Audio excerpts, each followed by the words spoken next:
हकीकत में खुद ही बर्बाद होकर रह जाएगी।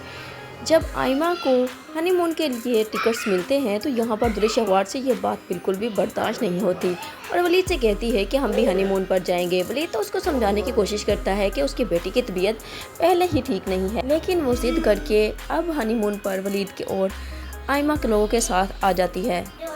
लेकिन वो आइमा को बात बात पर टोकती है, यहाँ तक कि जब वो तैमूर से बात कर रही होती है तो उसे कहती है कि हद होती है बेशर्मी की, तुम अपने भाई के सामने किस तरह से बेशर्मी के साथ तैमूर के साथ बातें कर रही हो।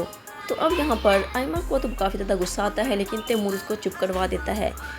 उससे कहती है कि अगर तुम्हारा सगा भाई होता तो क्या तुम फिर भी ऐसे ही करती। तो अब यहाँ पर उसे बात बात पर ताने देती है सगे और सुतेले होने का।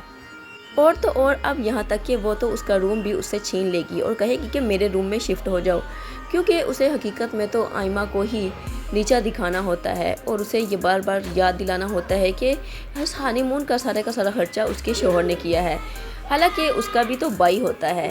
यहाँ पर आइमा को ये बात बिल्कुल भी पसंद नहीं आ रही होती और जब वो तैमूर से कहती है कि दुरेश अवार्ड भाभी को ऐसा नहीं करना चाहिए था, तो बजाय अब तैमूर अपनी बहन को समझाने के वो तो उल्टा के यही कह देगा कि वलीद ने ही सारा खर्चा किया है तो दुरेश अवार्ड ऐसा कर सकती है, इसलिए हमें बोलने का कोई हक हासिल नहीं है।